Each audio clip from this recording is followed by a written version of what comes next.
Oke, sebentar balik lagi bersama Gurat-Gurit dalam program Ngortegeles, dipandu saya sebagai moderator di sini oleh Ketut Nugi, dan saya menjelaskan sedikit tentang program acara tentang Gurat-Gurit, sedikit tentang Gurat-Gurit.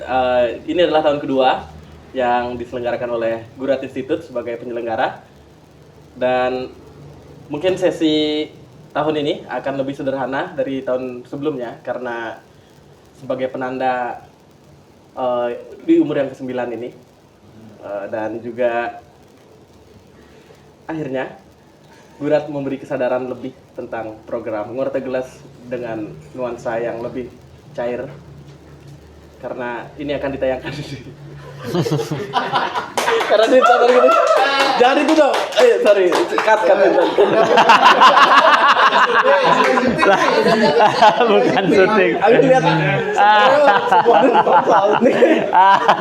Live lah. Aduh.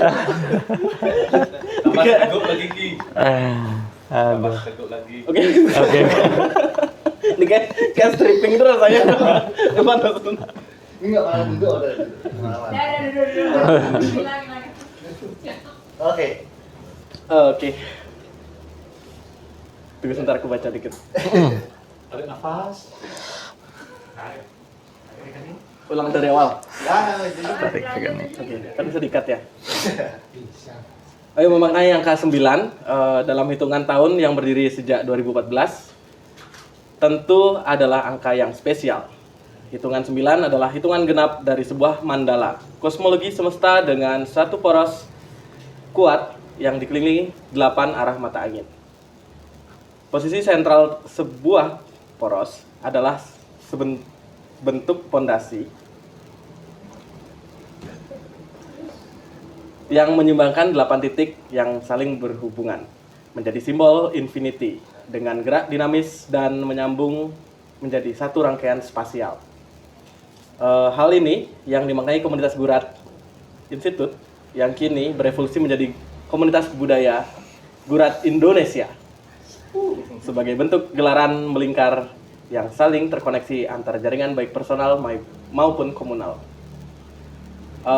Pada sesi ini Gurat-Gurit 2023 masih tetap dengan program-program yang akan dilaksanakan selama 7 hari dari tanggal 22 Juli hingga 27 Juli 2023, dan akan diselenggarakan juga beberapa program seperti Membalejah, itu berupa screening film, melajah bareng berupa workshop, dan juga Ngortegeles yang kita selenggarakan pada hari ini adalah berupa diskusi. Tadi juga ada mabar buku, bincang-bincang, dan bedah buku. Mulas Tembo ada kegiatan untuk jamming, mural, dan graffiti, khususnya pada bidang street art. Program-program ini akan menggandeng beberapa narasumber dan juga komunitas untuk turut serta terlibat dan hadir dalam sebuah perayaan sederhana lintas disiplin, dan kita harap ini sebagai sebuah momen kebudayaan. Oke. Udah gitu terus dari tadi. Aku nggak nonton yang tadi, apa tadi? Nggak langsung. Iya. Udah kalah MC PKB. Oke, kita sambung. Kali ini di depan saya ada Bapak Agus Mediana yang dikenal aka Cupuruk. Dan yang menjadi poin utama pada Ngortegeles kali ini adalah Gurat akan diabadikan menjadi Gurat-Gurit sebagai bentuk kesadaran pengarsipan. Dan dengan demikian apapun yang dibicarakan, didiskusikan, dibedah, ditonton, diwujudkan dalam karya yang akan dipublikasikan sebagai arsip elektronik yang dapat dipergunakan sebagai bahan kajian baik dalam konteks seni dan budaya. Hal ini sejalan dengan harapan kami sebagai Gurat Institute menginjak tahun ke-10 yang akan datang diniatkan sebagai perayaan arsip atau dekade Gurat Institute. Asik. Terus? Lanjut. 2, 5. Oh ya, tentang Ngortegeles sedikit, ini lagi banyak sih. Tentang program Ngortegeles Program Sharing Ortogelas adalah program diskusi yang menghadirkan pembicara dan juga narasumber yang membahas suatu topik, dan juga kali ini untuk program diskusi terbagi menjadi 2 sesi. Ya, melanjutkan seri sebelumnya, seri kedua dilanjutkan Ortogelas Crash 5 dengan topik jadi art handler di Bali, siapa takut? Bersama narasumber Agus Mediana, seorang inisiator art handler dari komunitas penawar racun. Pilihan topik ini didasarkan pada pengalaman dan juga proses Agus Mediana sebagai art handler di Bali. Dan juga kita tahu pilihan topik ini sangat dekat dengan acara pameran seni hingga proses packaging karya, display, dan hingga tetek bengek lainnya ya. Tentunya menarik sekali kita bicarakan mengingat sangat minim saat ini di Bali yang serius untuk menaungi bidang art handler dan juga menginisiasi ilmu art handler untuk dibagikan ke teman-teman muda yang ada di Bali tentunya ya. Oke, sebagai pemandu acara saya sendiri, Ketut Nugi, dan kali ini kita sedang melakukan rekaman di studio Ruang Antara pada hari Minggu 23 Juli 2003. Oke, terima kasih.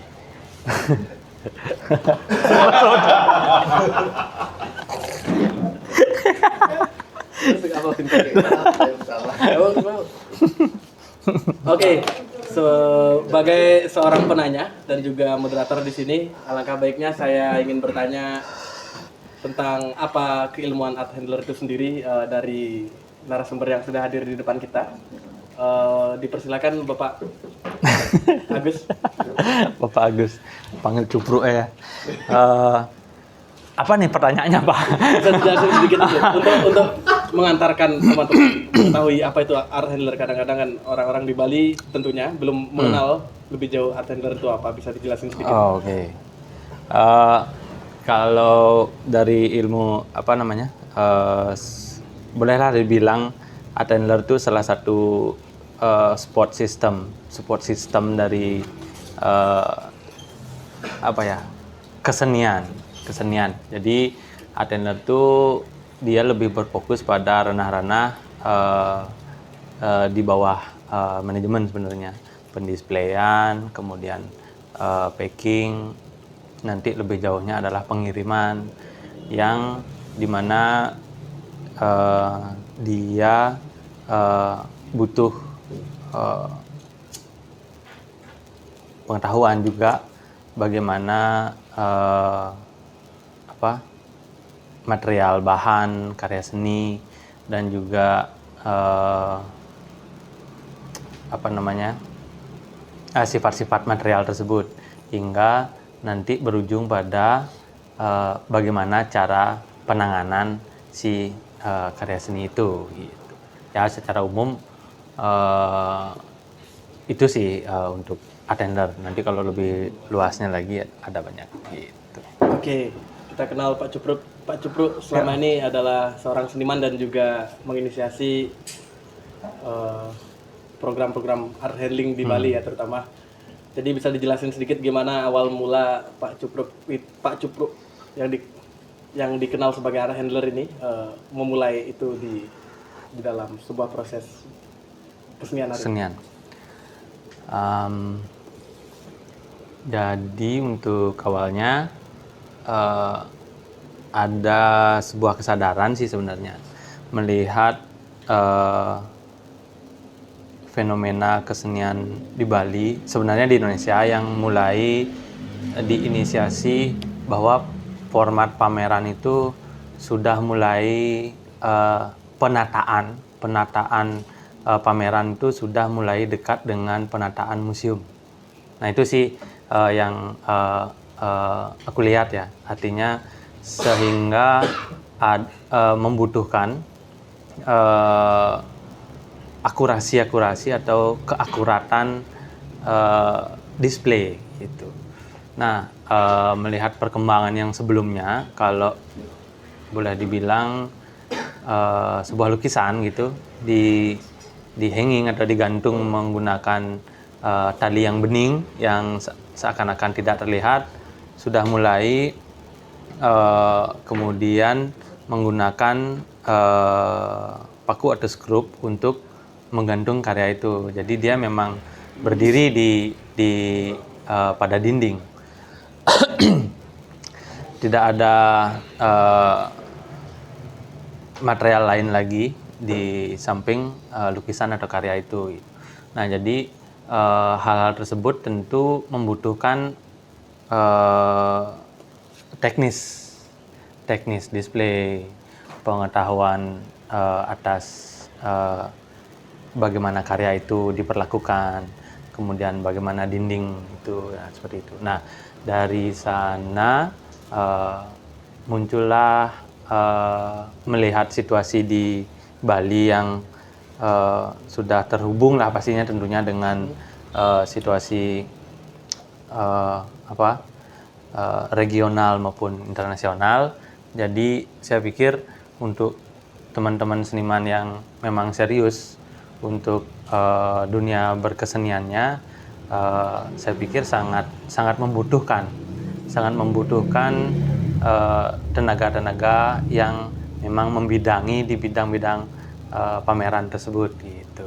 Jadi tidak hanya ya banyak yang terjadi, mereka berkarya, kemudian mereka melobi galeri, kemudian mereka juga yang memikirkan tentang display. Jadi memang maksimal exhibition itu jadinya memang pastinya sangat capek sekali kan jadi seniman seperti itu. Jadi saya pikir sih sangat butuh attailer ini gitu. Nah, karena itu kita mencoba membentuk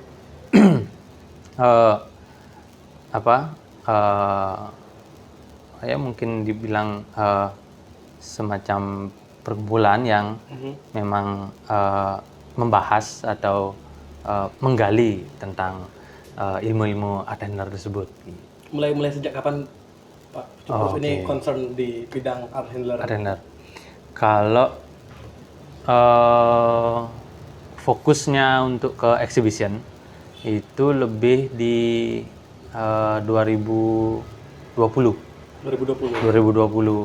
Ketika sebelumnya sering banget memang di 2018, 2019 banyak teman-teman yang membutuhkan itu karena mereka tahu aku bekerjanya atau ada di bidang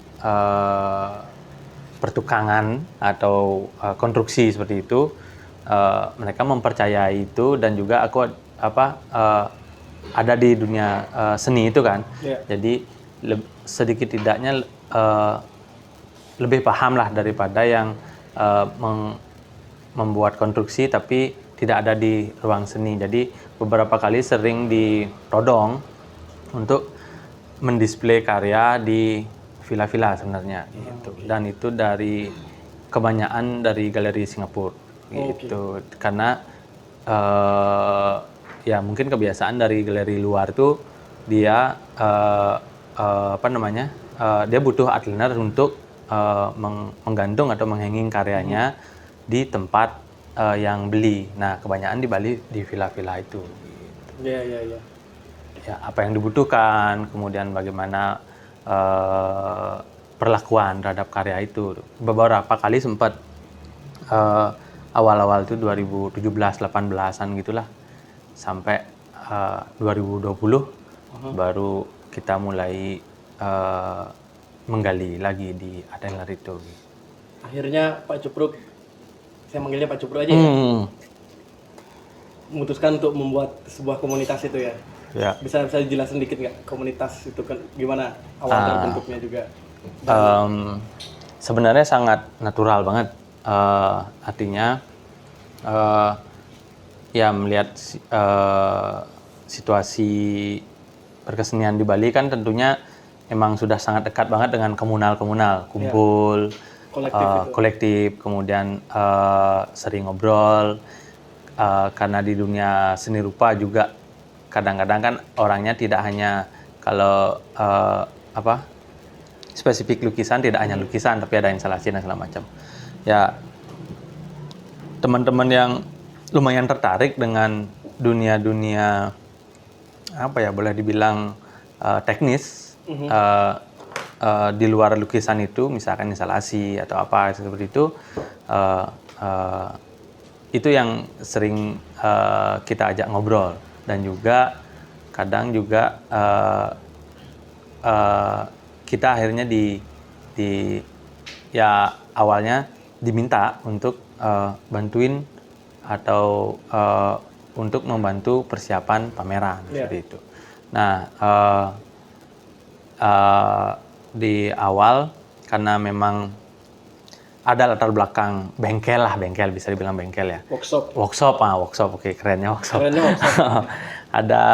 Ada background ruang workshop itu. Jadi secara alat-alat dan bahan untuk mengerjakan proses display itu cukup terbantu waktu itu gitu. Seperti bor, kemudian material skrup, kemudian laser dan segala macam itu sebagai basic awal cukup terbantu gitu. Tapi awalnya kita belum menggali lagi apa sih kebutuhan art handler. Jadi kebutuhannya adalah display gitu. Untuk membuat display yang boleh dibilang mengarah pada standarisasi yang saya bilang tadi, yang seperti standar museum itu gitu. Dari sana kesadaran Pak Cup untuk membentuk sebuah komunitas itu ya? Nah, belum sih, artinya kalau komunitas ini kemudian beberapa kali kita sudah dipanggil untuk mengisi itu, dan kemudian kita sendiri nih bertanya-tanya nih, emang nggak ada ya yang untuk di Bali yang untuk spesialis lah untuk ngurus pameran seperti itu. Ya ternyata emang sangat nggak ada. Emang nggak ada. Ya emang berarti ada. Bisa dibilang penawar ini adalah komunitas art handler pertama di Bali. Kalau bilangnya seperti itu, kira-kira gimana? Gini tuh sih. Galeri tentunya dari dulu udah punya, pasti ada tukang untuk mengurus itu dan segala macam. Tapi tidak spesifik. Dia kebutuhannya adalah menggantung. Udah selesai. Artinya bahasanya akan ada pameran, karyanya digantung. Udah selesai gitu. Jadi perlakuan karya itu seperti apa dan segala macam. Dan kebanyakan kalau ngomongin apalagi galeri yang ada di hotel misalkan, atau galeri yang ada di samping museum atau apapun itu, kebanyakan dari mereka karena pekerjaan art handler ini kan nggak tiap hari gitu. Jadi engineering biasanya yang masuk ke mengerjakan itu. Dan karena engineering sendiri itu kan di luar dunia kesenian itu, jadi care-nya emang nggak ada. Jadi ini apa sih, yang penting kerjaannya selesai. Tapi mau tanya sedikit background Pak Cut ini, disiplin ilmunya apa sebenarnya? Disiplin ilmu. Kenapa bisa mengetahui, maksudnya? Oke. Untuk keilmuan art handler ini, yang art handler untuk kesenian. Sebenarnya kalau dicari ke belakang lagi disiplin ilmunya, aku aslinya lukis. Kan gitu kan. Terus kemudian tapi dalam berkarya aku emang senang angkat-angkat tentang eksplorasi gitu. Jadi keluarlah dari ranah lukis yang formal, ada di kanvas itu.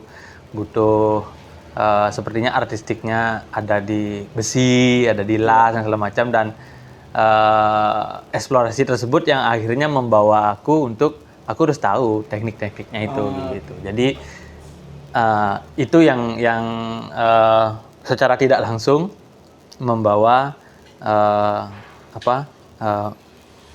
background tukang itu jadinya gitu. Oh tahu, caranya ngerjain kayak gini gimana gitu. Itu Menarik. menarik. Terus sih. Kok tegang. Kita lihat dari awal. Ruku. Tegang lah. Tapi panas banget ternyata Pak Jo. Enggak. Gimana Vincent? Ada pertanyaan?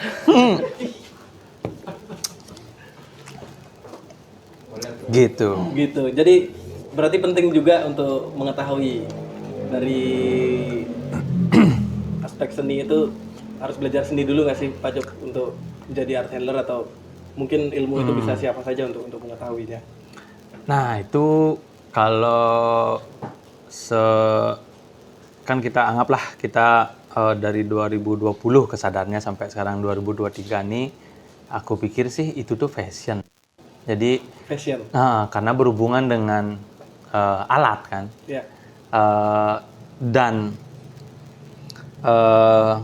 sekali lagi si alat tuh sebenarnya boleh dibilang itu ya cukup berbahaya lah kan, seperti itu sebenarnya. Jadi kalau udah fashionnya di sana dia Fashion pasti atau passion?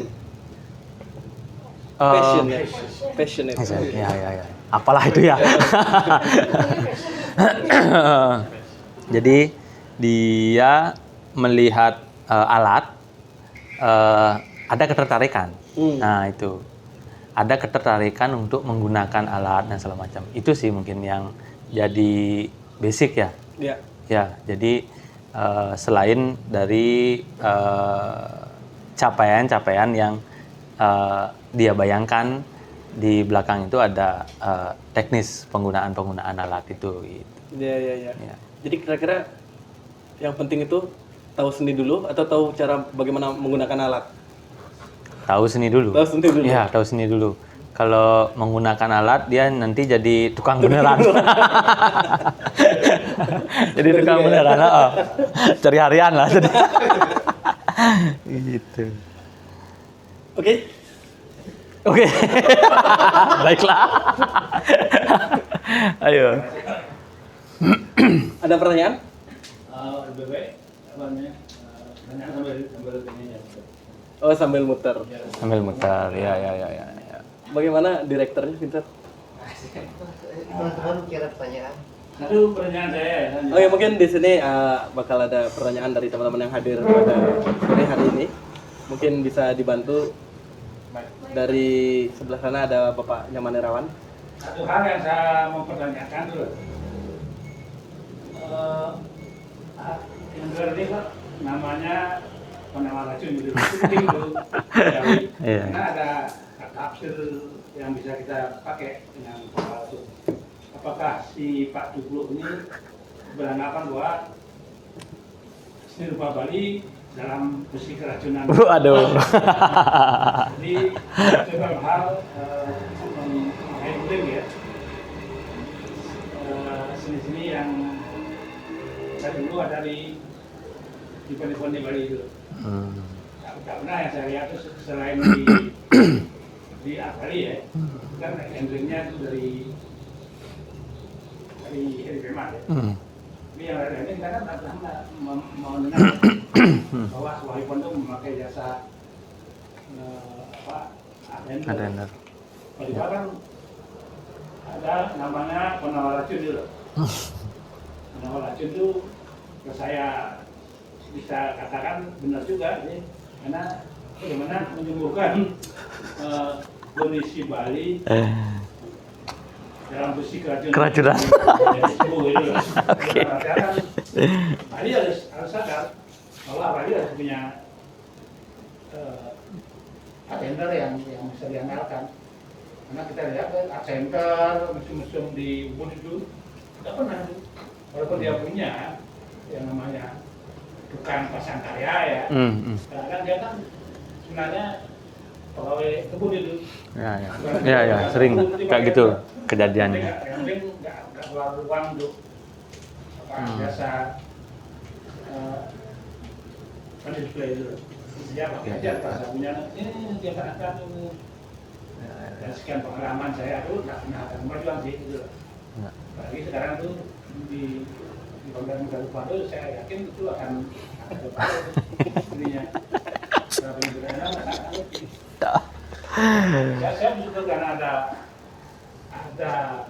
penawar racun ini yang diinisiasi oleh saya sebut guru ya, guru ini itu sangat positif ya. Misalkan nanti Arendor ini bisa lebih profesional karena saya yakin banyak bolong-bolongnya juga. Ya. Karena saya pernah memakai jasanya di ininya apa namanya benderanya pola tidak jelas gitu. Mungkin karena tidak jelas tadi saya jangan terlalu baik juga.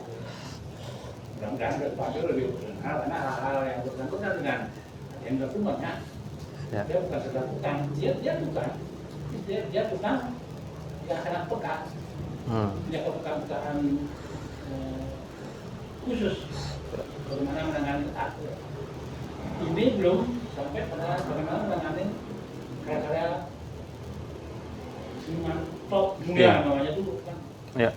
Pameran yang orang gede-gede itu kan, yang gede-gede itu. Ya, yang punya Jepun, Podero. Kan nggak boleh sembarangan Pecah. berapa, Ya. ngangkat. Ya. Atau spis-spis yang dipakai itu kan spis larangan banyak juga. Bisa ada spis yang tidak pinjam. Dia butuh apa? Cara dan canggih untuk mengangkat itu. Itu harus dibayangkan oleh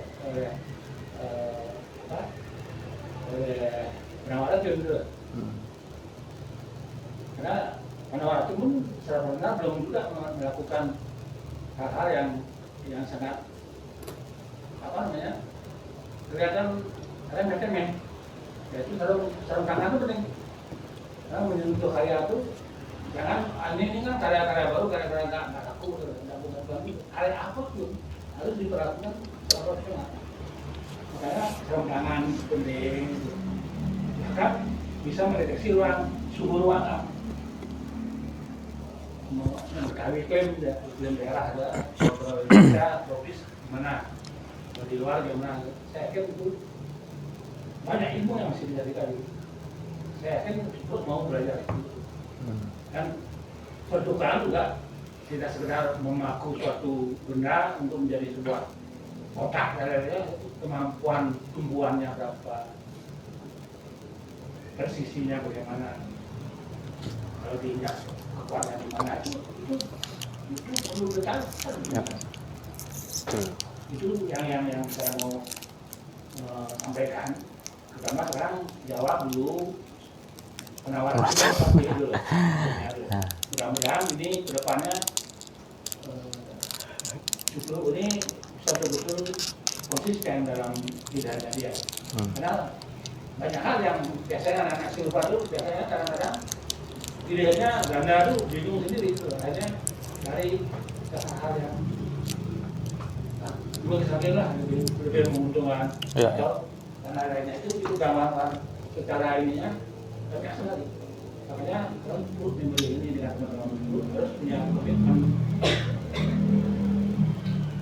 Cuma dalam hal ini, walaupun sekarang itu tidak menghasilkan secara profit yang tidak masih ya belum dikatakan. Nah, semua itu tidak ada. Siapa tahu nanti karma juga minta. Nah, contohnya titik dua tuh. Saya apa dengan itu sisi-sisi lain yang secara sekolah memang ada persyaratan untuk dari ML itu ada, tapi bisa belajar dari pengalaman orang yang sudah melakukan itu lebih dulu. Teman-teman yang banyak, kayak Kangki, banyak kayak siapa lagi banyak yang sudah biasa membeli karya kita dapat berusaha itu ya. di Hongkong Singapura. Jangan sampai kan berbeda. Karena dengan bisa belajar dari pengalaman teman-teman yang sudah lebih berpengalaman, saya kira itu positif. Oke, Pak Man. Mudah-mudahan Bali nanti betul-betul dalam event-event seni rupa itu betul-betul menjadi menarik, menjadi cantik, menjadi nyaman, dan tidak sekedar yang lukisan kok pusing gitu loh. Jadi beberapa ini kok pusing. Dan tugas ada rentan ya itu jangan sampai orang masuk itu jadi bingung dan malah pusing tentang karya. Oke, Pak Man. Sebelum terlalu jauh, kita minta Bapak Cupro untuk menjawab Ya, silakan. pertanyaan. Bagaimana Pak Cupro untuk menanggapi nama dulu ya? Filosofi dari penawar racun. Kenapa penawar racun? Apa yang harus ditawar dari racun? Ngapel goblok. Gini, kalau nama penawar racun tuh awalnya ya itu karena kita ngobrol-ngobrol sering di workshop, di workshop kan. Ya mungkin tuh tahu juga gimana situasi Ya, kita workshop. pura-pura Kita kan pura-pura nggak kenal. Oke. Jadi workshop di belakang rumah saya itu adalah workshop untuk membuat sebuah karya dan ilmu ya dan dunia-dunia pertukangan juga.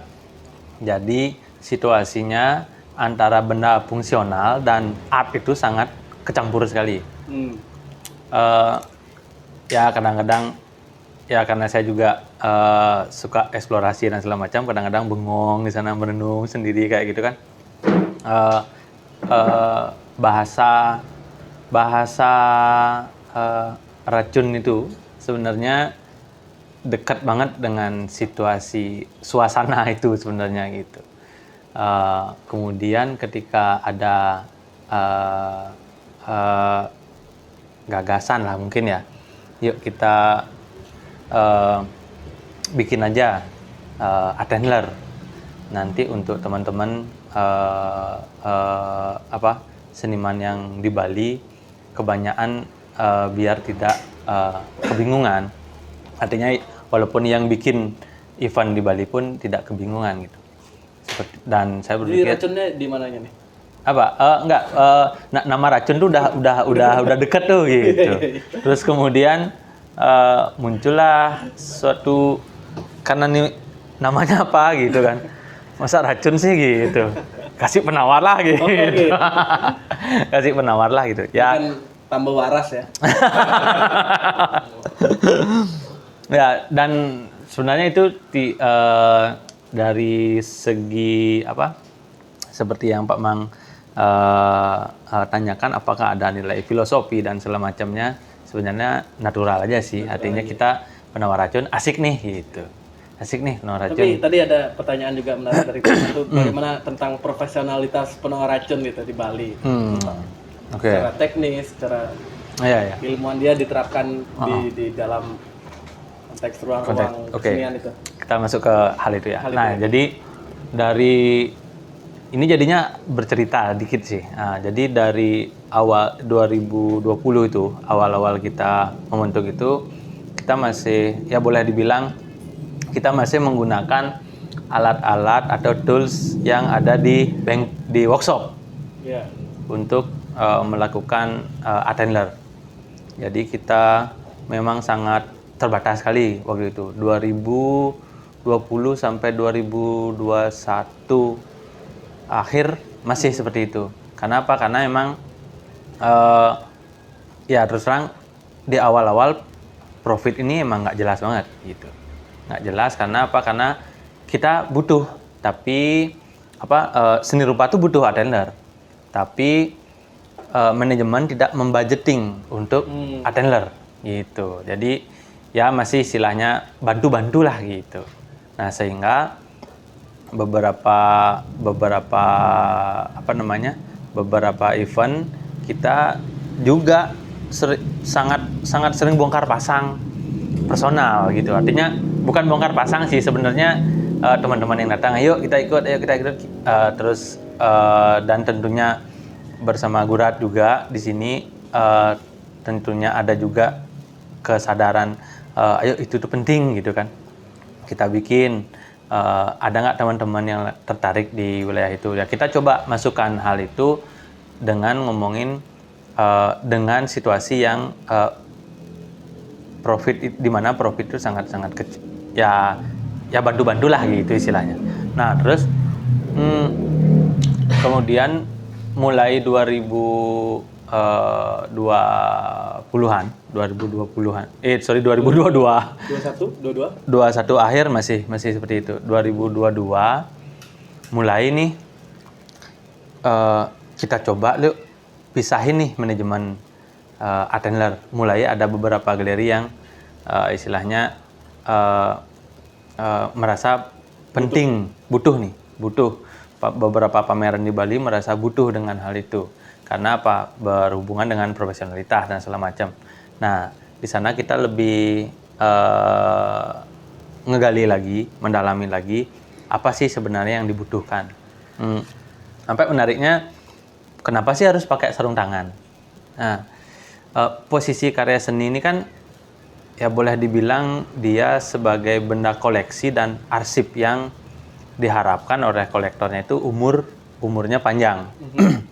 Dan nah kita ngelihat bahwa sarung tangan itu penting karena ketika dipegang oleh tangan telanjang, tangan itu sendiri, tangan itu mengandung enzim itu, dan itu yang bisa menyebabkan tumbuhnya entah itu jamur atau apa pada material karya.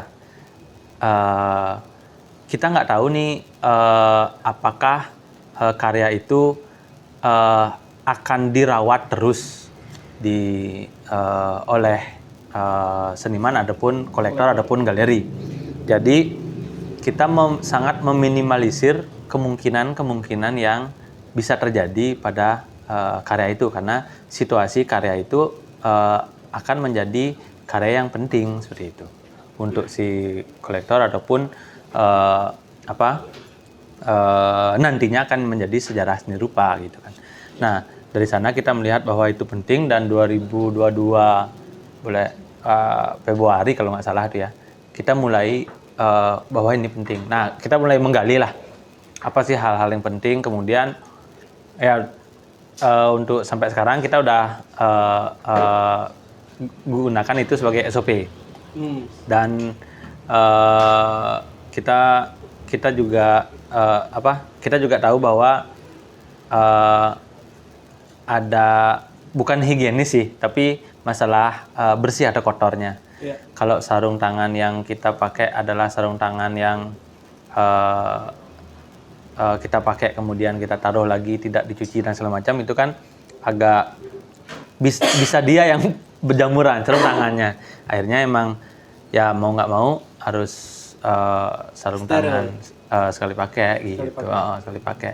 Jadi kita udah melengkapi hal tersebut. Sampai di 2022 itu juga obrolan tadi kita memisahkan nge-manage itu, saya juga mulai dari sana nabung.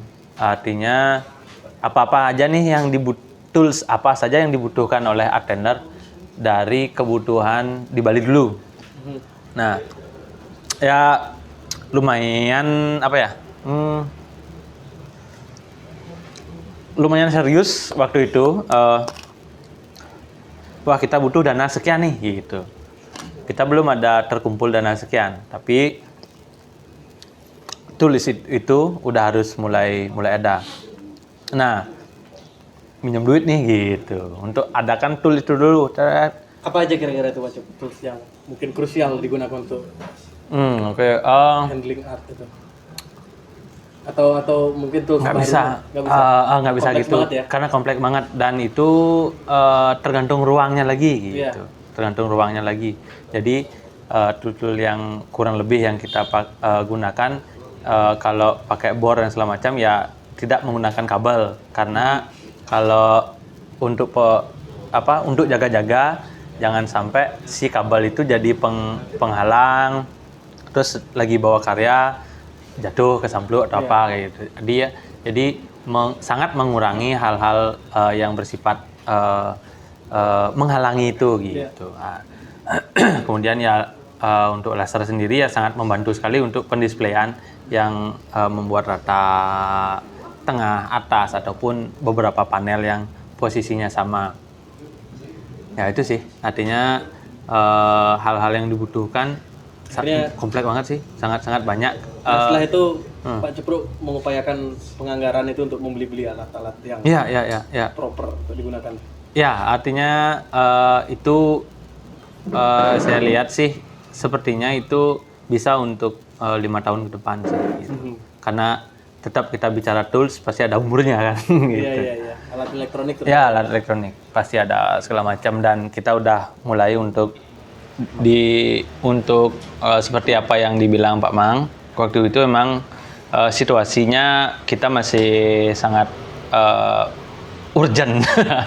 Urgent artinya memang perlu ada adrenalin dan apa yang dibilang Pak Man sangat benar sekali bahwa penanganan karya, kemudian pameran itu sendiri, kemudian terutama tools, kemudian termasuk pengiriman dan segala macam itu sangat perlu sekali.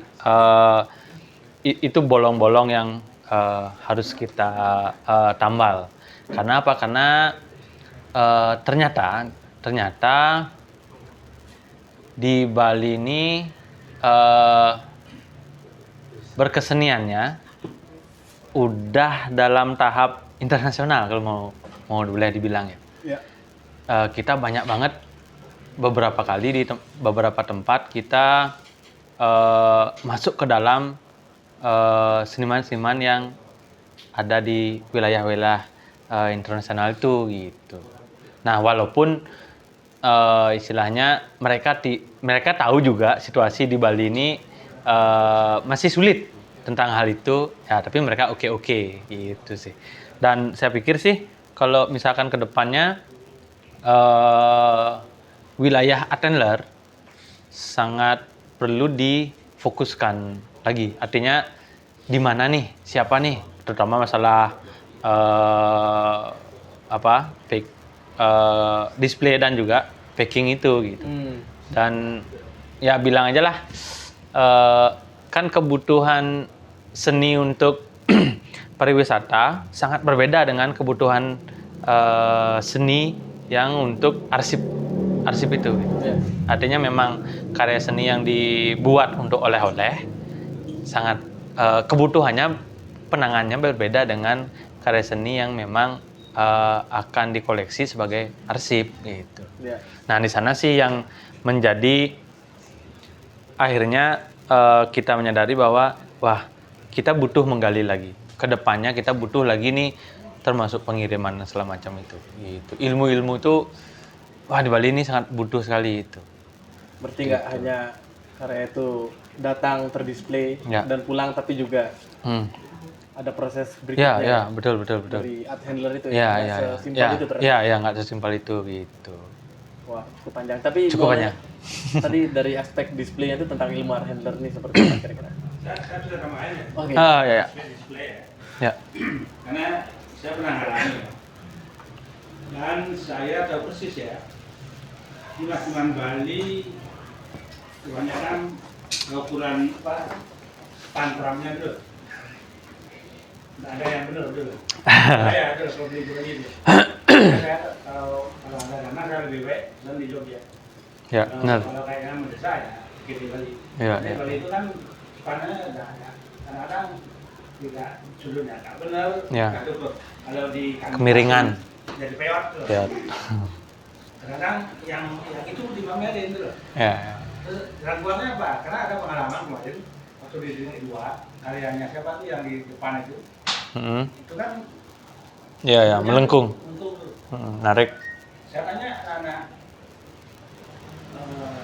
apa? Racun bingung juga tuh gimana ya ngapalin gimana ya kali. Saya nggak tahu, saya juga nggak tahu karena itu butuh akal ya, untuk kecerdikan. Ya. Bikin span baru atau kan kekencangannya berlebihan bisa juga itu loh, atau kekendoran juga bisa. Saya pengalaman Span. ketika pemeliharaan di tadi, Ya, ya. area saya itu kan tiga panel, ketika dijejer tek ada dengan ini itu, Ya. gampang Mas Herwan.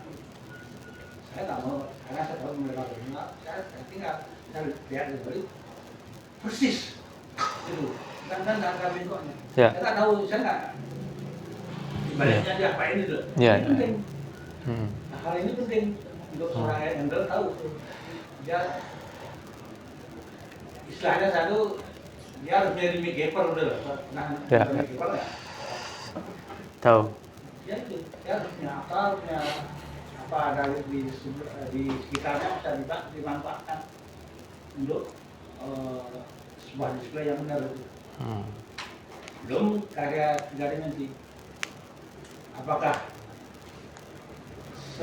sebuah komunitas handler itu mampu mengerjakan karya ilustrasi berdasarkan sebuah Kamar. apa namanya desain saja. Hmm. Ini sekian senti itu butuh juga detail-detail yang salah di mana nggak pintar memberikan. Hmm. Saya berarti kalau saya selalu percaya dengan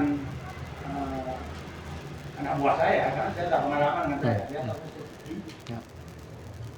Ini kalau handler yang saya belum pernah ajak, saya nggak pernah menjelaskan. Tapi itu harus dipelajari. Asalkan si seniman itu betul-betul memberikan gambaran yang betul-betul terstruktur dengan baik. Nah, makanya saya bilang di hal yang berhubungan itu banyak nih yang akan ditemukan oleh orang handler. Nah, saya harap juga kepada penawar racun ini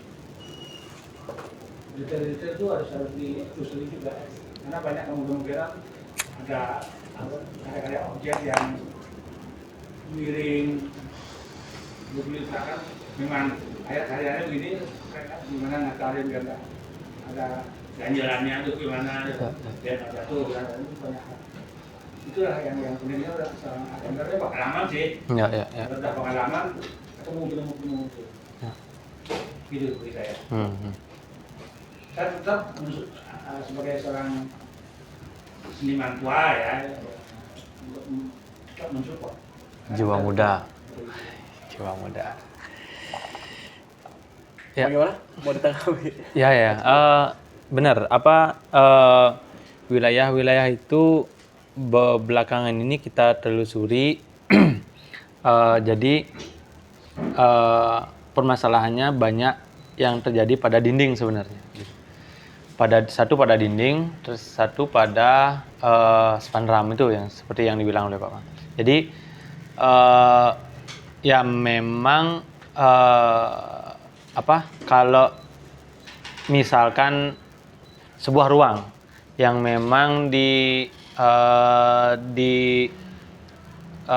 ditujukan atau akan dibuat untuk galeri, yang sadar bahwa itu butuh dinding yang lurus, kemudian tentunya dinding itu bukan tembok, tapi dinding itu adalah partisi. Gitu. Nah jadi kalau udah misalkan dindingnya tembok, nah bisa dibilang gini mungkin ya. Kalau dulu masalahnya display itu pakai tali yang bening, senar tuh, nggak akan ada permasalahan itu. Karena presisi itu tidak akan terlihat di sana. Tapi ketika sekarang, itu akan menjadi masalah, problem. Nah, sedangkan span, beberapa, ya kita belum explore semua banget sih. Artinya beberapa tempat yang banyak teman-teman seniman yang memesan span di itu tuh memang kebutuhannya tidak mengkhusus untuk kesenimanan. Jadi gini, spannya itu dia nggak membuat standar kayu open dan lurus gitu misalkan. Tidak, karena memang dari segi material di sini perlu bikin gitu, perlu bikin dan mengkotakkan itu gitu. Karena lagi-lagi ini kebutuhan situasinya bukan untuk kebutuhan itu yang datang pada mereka. Jadi ya tentu kembali lagi ini akhirnya menjadi PR attendler akhirnya. Bagaimana caranya untuk mengakali itu atau bagaimana caranya agar kedepannya situasi-situasi span RAM atau segala macam itu bisa diselesaikan gitu. Karena emang materialnya emang material yang kadang nggak memang tepat, dan juga yang membuat itu tidak belajar tentang kebutuhan span RAM lah ya. Kebutuhan span RAM untuk kanvas ini akan ditarik seberapa segala macam. Jadi konstruksinya harus seperti apa. Kadang-kadang ada loh yang dia bikin konstruksi tapi posisinya nggak gitu kayunya konstruksinya, tapi tidur. Ya kan nggak ada kekuatannya gitu. Artinya ketika ditarik pasti meleot. Ya harusnya berdiri gitu. Entah apa atau kebutuhannya emang kayak itu ya nggak apa-apa gitu mungkin. Jadi emang banyak PR sih yang untuk di Bali itu artinya tentang hal-hal tersebut. Nah cuman kalau sekarang pelan-pelan untuk ukuran-ukuran kecil sudah banyak yang bagus-bagus. Karena ukuran kecil dulu, karena ukuran besar mungkin alat atau material ya yang agak sulit gitu. Karena melihat ya mungkin sih kalau yang saya baca kita nyari material tuh tidak di sini, tapi pengiriman dari luar gitu. Di sini tidak tersedia material itu. Belum tersedia berarti. Ya belum tersedia. Teman tadi gimana kira-kira? Itu kan baru konteks kecilnya dalam karya 2 dimensi itu. Pendispleyan segala macam. Kok cara umumnya? Oke, kalau 3 dimensi dalam kalau dari 3 dimensi saya banyak belajar juga dari misalkan anggaplah ada teman yang sering handle karyanya Takeshi Kuribayashi. Dia yang saya tanya adalah benar seperti apa yang dibilang Pak Mang, bahwa seniman yang membuat karya tiga dimensi instalasi atau apapun itu, dia pasti punya asisten. Karena apa? Karena secara perlakuan dan display itu memang sangat dipahami oleh asistennya itu. Seniman akan sangat sulit untuk melempar ke attendler. Karena apakah attendler itu bisa melakukan segalanya? Ya enggak juga gitu, enggak juga. Tapi sedikit tidaknya kalau misalkan yang kemarin pernah dilakukan oleh Takeshi itu, dia tidak bisa datang hadir ke sana. Si seniman dia membuat rancangan gambar, cara pendisplayan. Jadi semua material itu memang bahasanya ready display ya. Nah, jadi gambar rancangan kerja ada, ukuran, kode-kode A, B, C, D segala macam. Ya ketika dipasang oleh attendler paham. Oh, ini cara masangnya gini. Ini materialnya ini, dan tidak ada material tambahan lagi yang diambil atau direspon dari luar gitu. Nah, jadi jenis atau sifat karyanya memang semasif itu. Artinya bukan semasif, sekomplit itu gitu. Termasuk skrup dan segala macamnya itu ada di dalam karyanya itu gitu. Nah, mungkin itu sih yang yang sangat butuh yang saya lihat untuk di Bali sendiri tapi banyak karya yang pernah saya hadapi ya, banyak karya yang tidak ready display gitu. Karena emang di studio mereka eksplorasi, belum dicoba di studio atau segala macam, ketika pameran sudah masuk ke pameran. Jadi problemnya diselesaikan di pameran itu. Nah, balik lagi itu sebenarnya itu adalah problem seniman gitu. Karena karyanya tidak ready display. Gitu. Tapi kalau untuk karya-karya yang seperti Pak Man yang kemarin kita garap di Sika, memang karya yang instalasi yang memang harus dikerjakan oleh asistennya gitu. Nah, menariknya itu sih kita jadi tahu material ini yang dipergunakan oleh seniman, seperti ini cara perlakuan senimannya segala macam. Karena kan kalau kita ngomongin teknis, ada apa aja ya sangat beragam gitu. Bisa apa saja. Yang penting itu memang mendukung dan juga relate sama kebutuhan karya itu sendiri. Oke, terima kasih Pak Cup. Mungkin dari teman-teman yang hadir pada sore hari ini bisa kita buka sesi Q&A, tanya jawab. Q&A. Mungkin ada penanya dari depan sini, ada Vincent mungkin. Oke.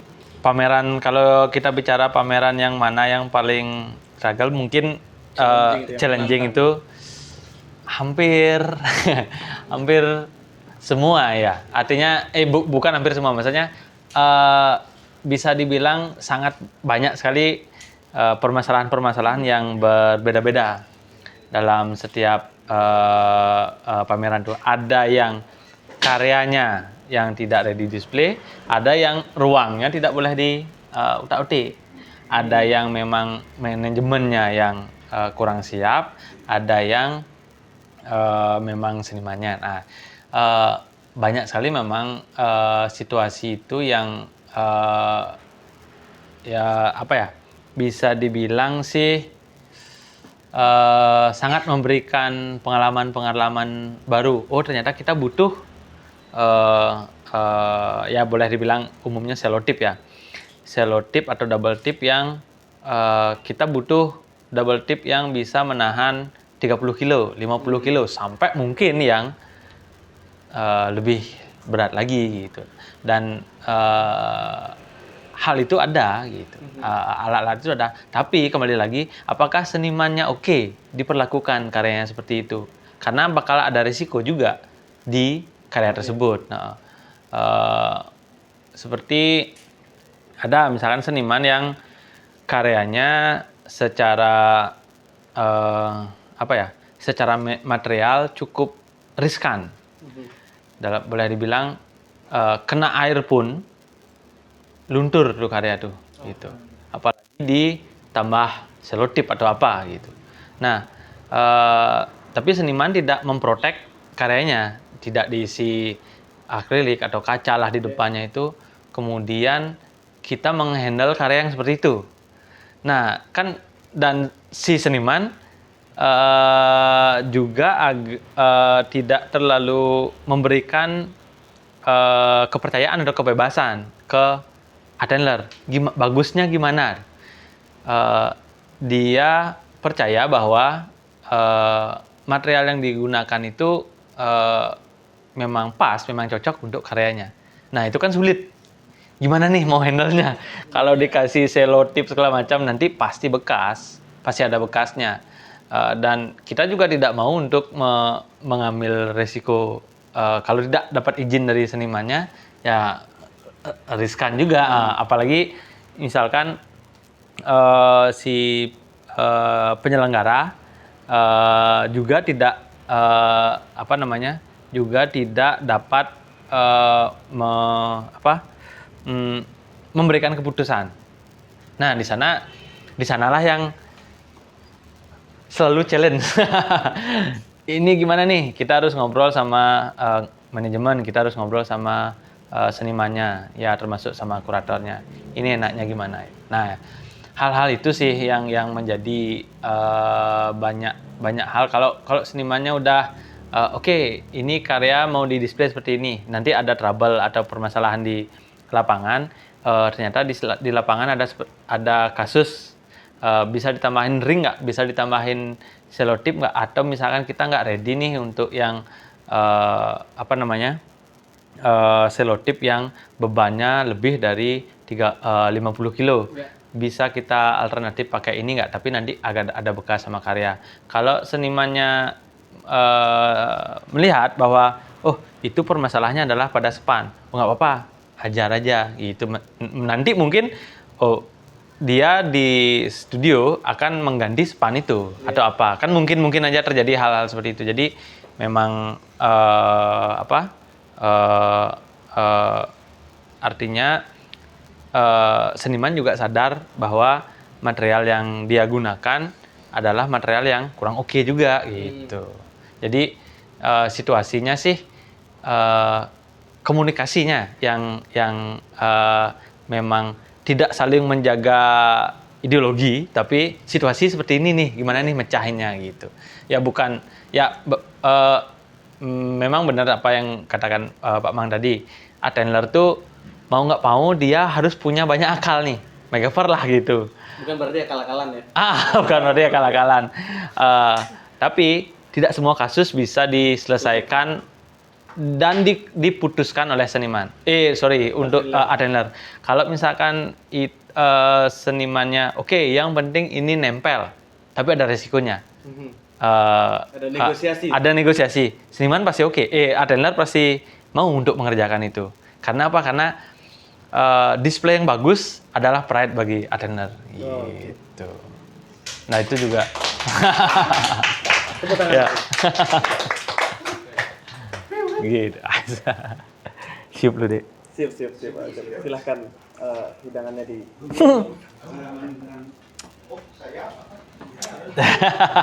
Tadi mau dilanjut bahas tentang display. Oh, display, oke. Display. Nah, jadi yang beberapa kali untuk kalau tentang display itu sebenarnya tidak muncul dari Attendler sebenarnya. Display itu muncul dari event atau bukan event sih, negosiasi atau obrolan. Ini mau seperti apa gitu. Nah, di sanalah yang menariknya. Kalau menurutku dalam perancangan pameran tuh sudah ada Attendler dalam perancangan pameran tuh. Jadi ini pameran ruangnya di mana, pengenalan ruang itu seperti apa, mau dirancang seperti apa. Berarti sejak awal. Ya, sejak awal sih. Ya. Untuk menghasilkan nanti rancangan display yang seperti apa gitu ya. Ya berkaitan tentang waktu dan segala macam, kebutuhan apa segala macam. Dan situasi itu akan sangat memberikan peluang goal yang maksimal. Misalkan nih boleh dibilang satu event kemarin untuk merancang ini pamerannya kita rancang agar ada unsur-unsur artefak atau museum atau apanya. Nah, kita sebagai untuk Attendler kita memikirkan gimana lux atau cara pemajangan. Nah, gimana tuh teknis cara pemajangan. Kita ngasih alternatif. Bisa seperti ini, bisa seperti ini, bisa seperti ini gitu. Karena apa? Karena berpikir cara pemajangan yang luxnya mengarah ke museum tuh sebenarnya subjektif. Artinya kita bisa memilih yang seperti apa, yang mana. Nah, nanti kita pikirkan teknisnya seperti apa dan luxnya mau seperti apa gitu. Dan ya kebanyakan sih emang kalau situasinya ya, artinya untuk mencapai goal itu, kemudian visual atau ruang pameran yang kita mau bikin tuh material-materialnya emang yang kelasnya emang yang bagus gitu. Artinya untuk kalau misalkan kita menggunakan material yang ya alternatif lah gitu misalkan, pasti nggak kekejar gitu. Pasti nggak kejar, kecuali manfaatin ruang ini karena kan perlu kontras. Kalau untuk memunculkan sebuah material menjadi arsip tuh yang pertama yang kita pikirkan sebenarnya kontras gitu. Gimana dia bisa menonjol gitu kan, bukan sesuatu yang wah ini artistik atau abstrak nih, kita pakai material yang abstrak juga. Jadi apa, pedestal atau sesuatu itu menjadi bagian dari karya itu gitu. Nah, ya itu kembali lagi ke gimana pengennya program seperti apa sih gitu. Ya banyak sih hal-hal ya apa hal-hal menarik dan serunya di Art and Learn ini sangat bagus sekali, apalagi sangat beragam sekali, apalagi menariknya seperti di Bali mulailah sadar dengan ini penting gitu. Dan kalau udah mulai Art and Learn itu penting, jadi kita bisa saling terbuka, yuk ngobrol, ini mau seperti apa dan segala macam apa gitu. Gitu. Oke, langsung saja hubungi nomor di bawah ini. Ya, belum. Jadi mungkin ada penanya berikutnya yang ingin bertanya untuk narasumber kita pada sore hari ini. Mungkin di sebelah kamu. Pertanyaan yang Itu pertanyaan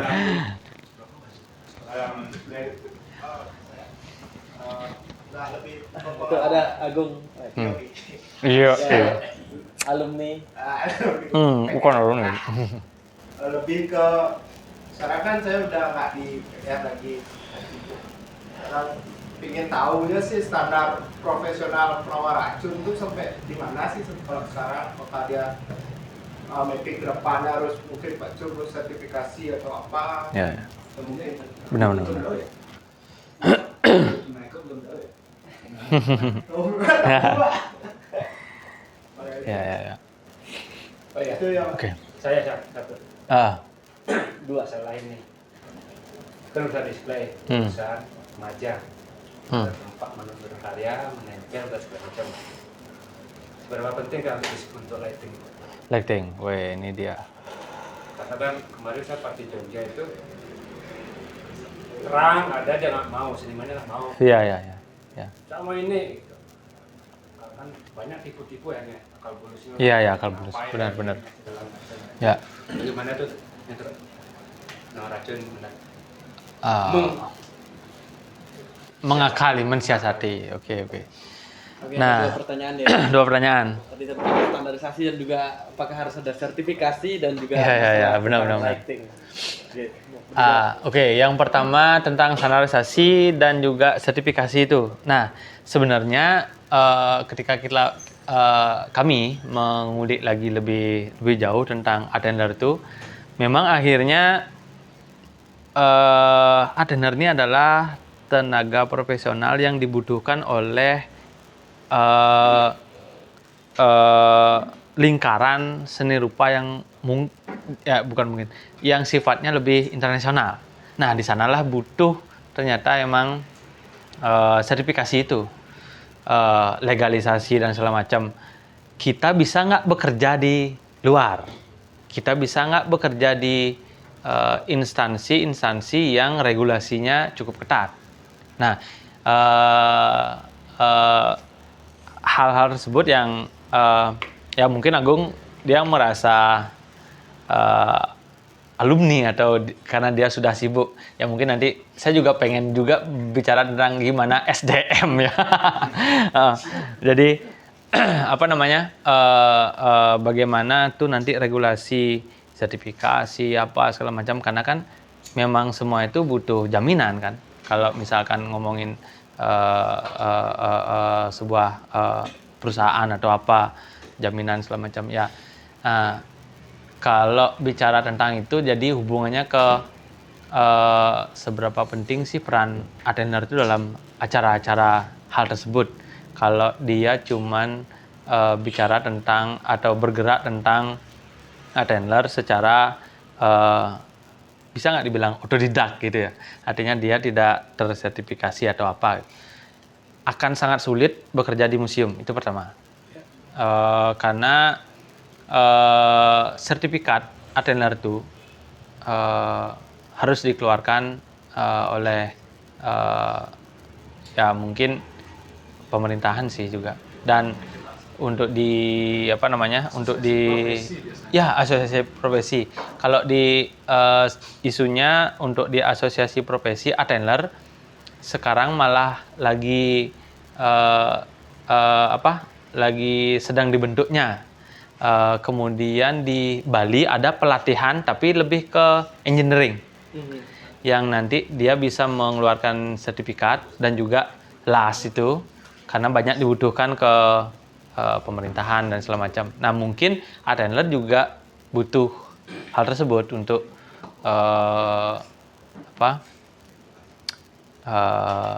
legalitas itu ya, itu jadi untuk bekerja keluar atau segala macam seperti itu. Ya mungkin kalau dari segi profesionalitasnya kita berusaha untuk memenuhi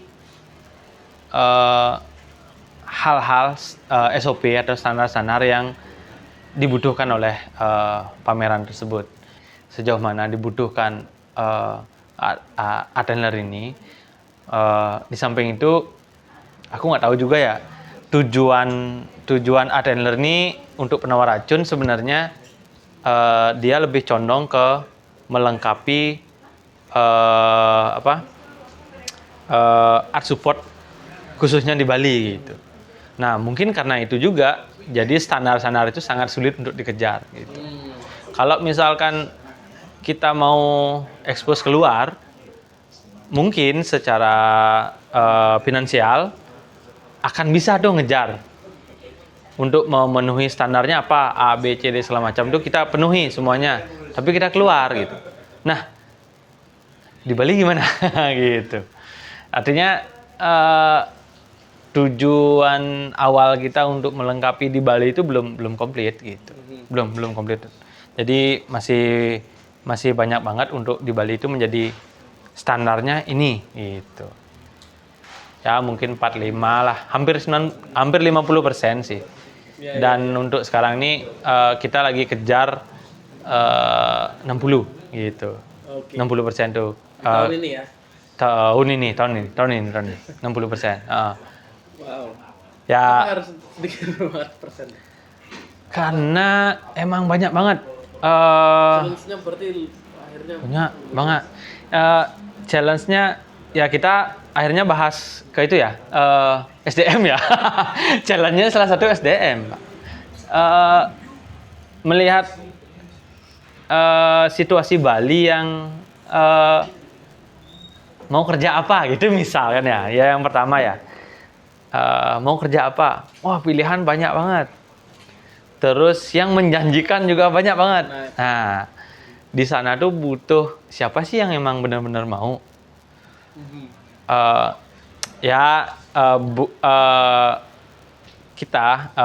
Kami juga tidak mengikat teman-teman yang ayo kita bareng-bareng, dada duduk segala macam. Tapi memang niatannya bukan untuk menjadi attailer gitu. Ayo bareng-bareng. Dan kesadaran kita tuh sedikit tidaknya boleh dibilang ilmu attailer yang kita miliki itu terserap gitu. Bisa diaplikasikan selanjutnya. Tahulah dia untuk standarnya harusnya kayak gini.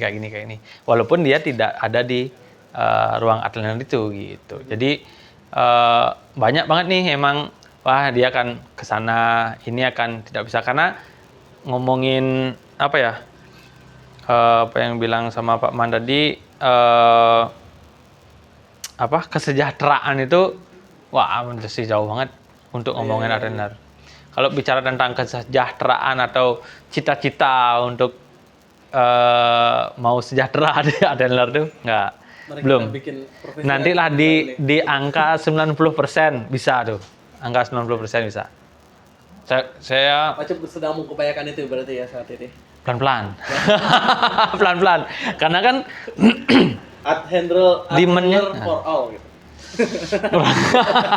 Dia jadi perusahaan sih, penawar racun itu perusahaan gitu aja. Iya. Aku mau memisahkan itu gitu, tapi siapa nanti yang akan jalanin.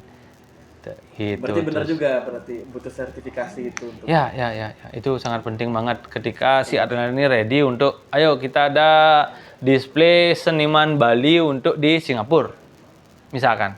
Kalau dia tidak tersertifikasi, boleh nggak dia masuk museum? Ya enggak lah. Iya. Ya gitu. Jadi apa namanya? Ya seniman harus menggunakan attailer atau jasanya itu. Sedangkan seniman punya apa namanya? Asisten. Misalkan yang tidak tersertifikasi, butuh ngelas di sana. Ya nggak boleh pegang mesin las di museum, kan kayak gitu. Jadi kalau melihat hal-hal tersebut, apa ya? Ya aku dengar-dengar sih ya dari beberapa seniman yang dia harus pameran di luar dan dia harus menggunakan attailer di sana, taste yang kurang gitu. Karena ya memang bukan ruang lingkupnya dia gitu. Artinya sebenarnya apa sih yang dipengenin sama seniman ini untuk karyanya terdisplay seperti apa? Ya yang bisa dilakukan attailer secara umum adalah matematika gitu, matematis. Ukurannya berapa, alatnya apa, terus gandungnya seberapa, apa segala macam. Tapi kan ada tes di sana yang Jadi tesnya itu masuknya di sebelah mana ya, Bre? Pengerjaan itu atau bagaimana?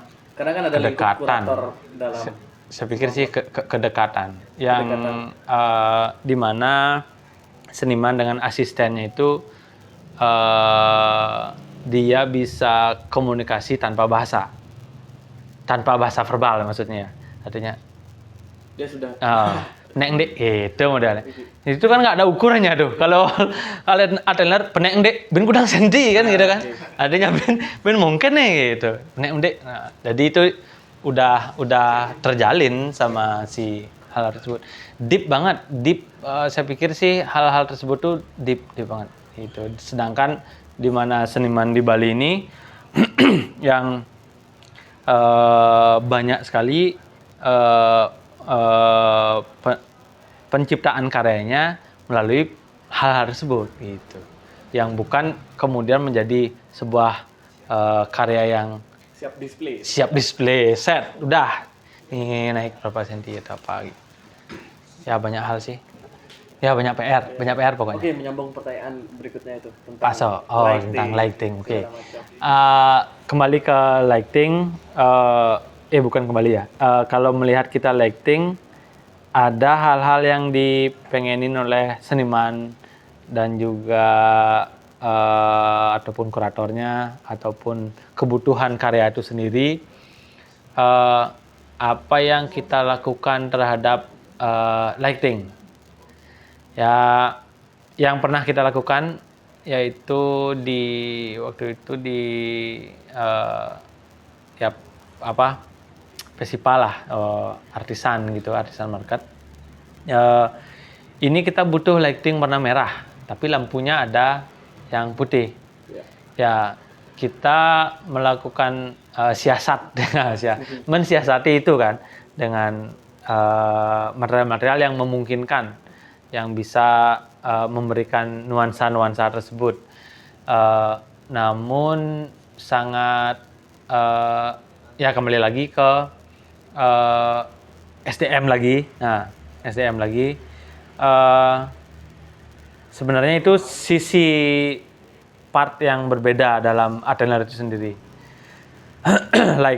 Jadi attailer itu dia punya sisi-sisi untuk packing, pembongkaran, packing segala macam itu beda sendiri harusnya. Kemudian pemasangan karya Dan penurunan gitu. dan pemasangan karya aja itu beda sendiri. Ngukur, nah dia beda sendiri. Kemudian untuk lighting dia sebenarnya beda sendiri gitu. Nah, sehingga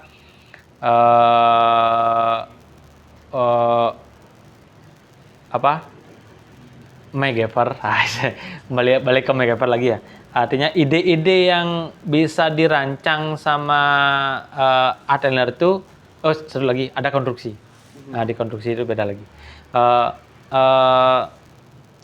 Hal-hal yang bisa diakalin sama tim-tim attailer ini lebih spesifik gitu.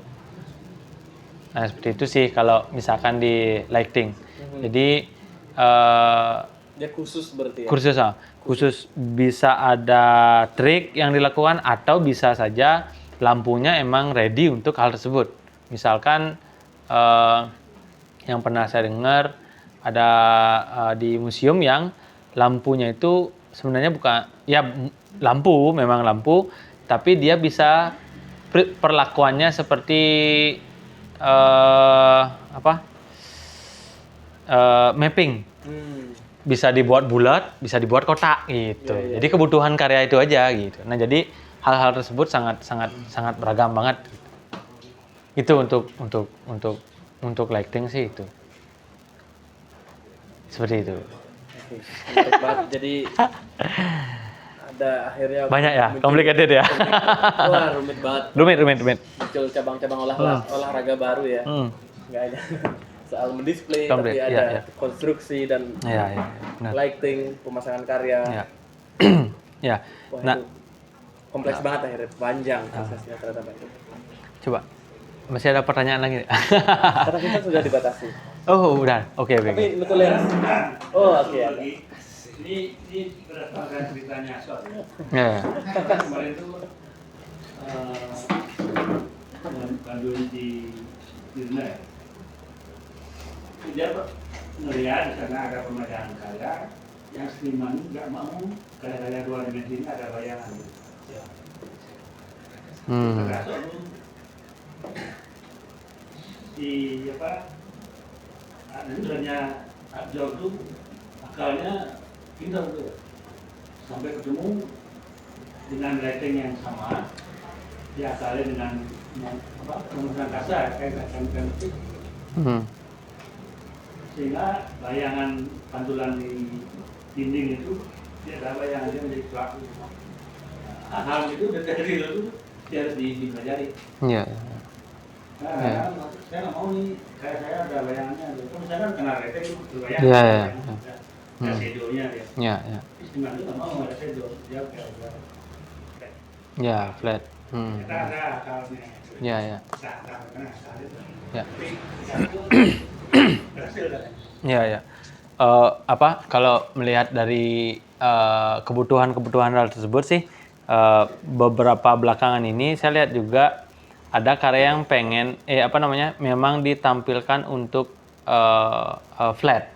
Jadi emang permasalahan lampunya bukan lampu spot. Jadi emang LED gitu. Dan itu memunculkan nuansa tersendiri sih, tapi tidak dia akhirnya membuat sisi-sisi dramatis itu memang tidak terbentuk dalam ruang itu, tapi yang terjadi adalah bagaimana karya itu hadir dan maksimal seperti itu. Jadi ada sisi-sisi yang itu juga, dan itu biasanya emang galeri yang pengennya mau apa gitu. Kalau ngomongin galeri ya, tapi kalau seperti yang dibilang Pak Man barusan, event ya, art fair lah kayak gitu. Ya saya pikir di samping dia memunculkan karya seniman, dia juga punya pride terhadap ruang itu sendiri gitu. Jadi memang dirancang dari awal mau dibikin seperti apa, kemudian memang totalitas di sana. Ya kembali ke Kebutuhan gitu. Bukan. SDM. SDM. Ya, kebutuhan SDM. Seperti itu. Satu sisi berarti art handler ini adalah seorang yang melakukan problem solving gitu. Penyelesaian masalah bisa. dalam Ya. kesenian ya. Kesenian, ya. Oke. Mungkin Pak Cup bisa memberikan sepatah, dua patah, tiga patah kata untuk, karena ada hal yang mungkin agak panjang patah-patah katanya ya, agak panjang dikit. patahannya mungkin bakal menjadi Iya. Jadi untuk permasalahan pameran ataupun exhibition ataupun ruang pameran di Bali ini, kalau bisa kita lihat demand-nya ini udah kelasnya, artinya ruang lingkupnya adalah internasional seperti itu.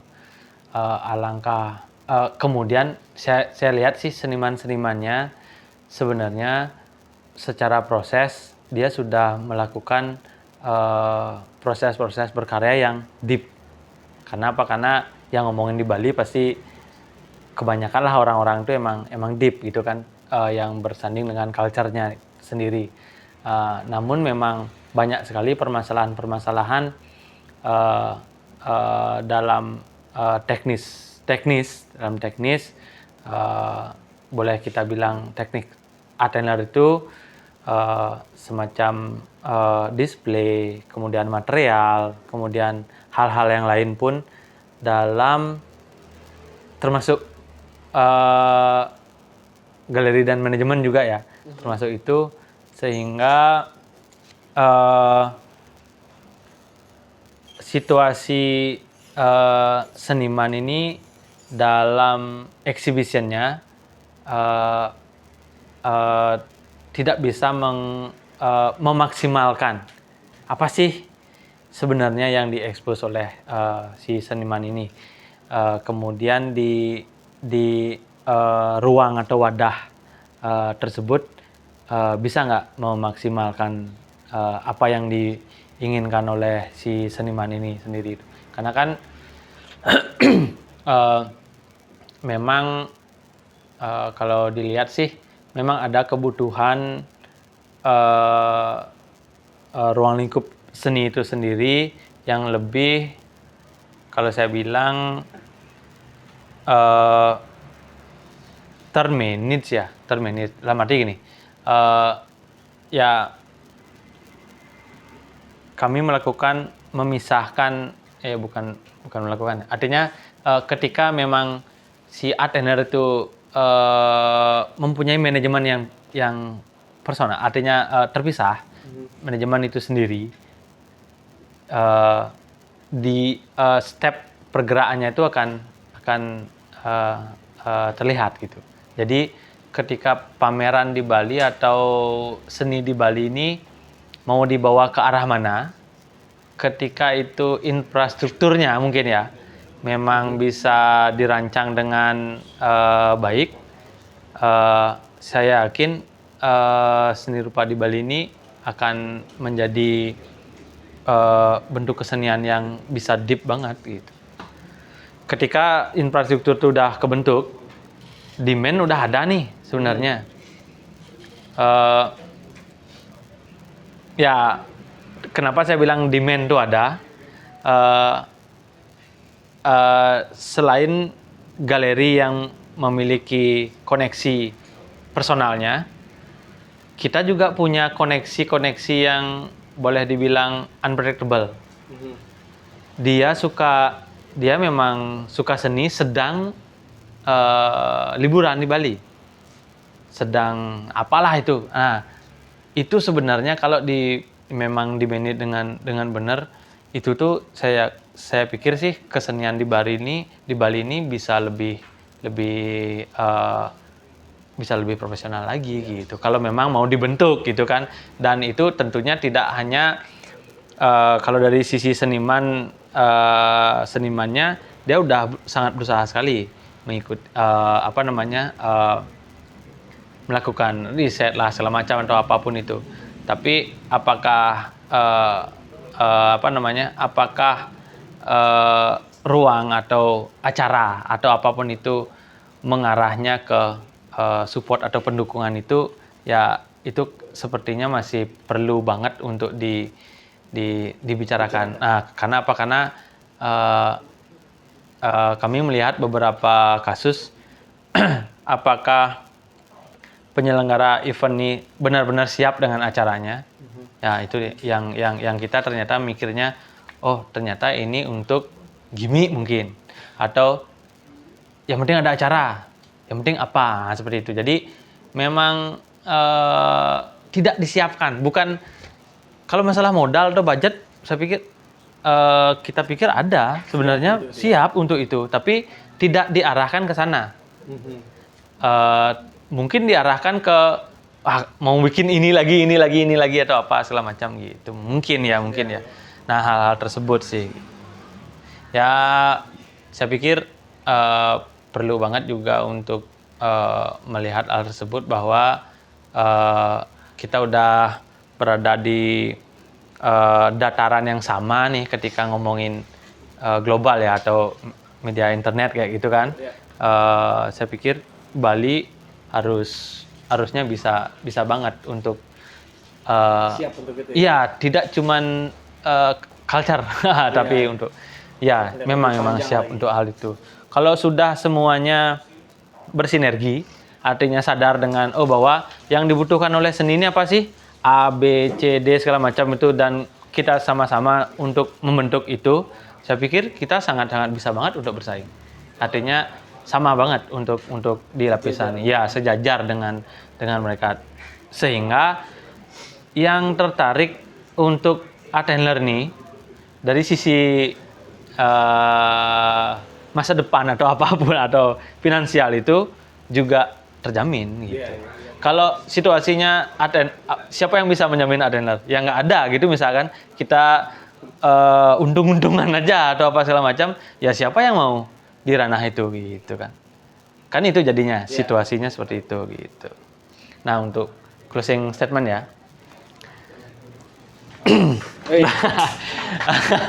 Closing. Halo. Ini promosi terakhir nih. Promosi. Jadi bahasanya ketika teman-teman seni rupa keracunan untuk mendisplay karya atau membuat packing, hubungi art and learn, penawar racun.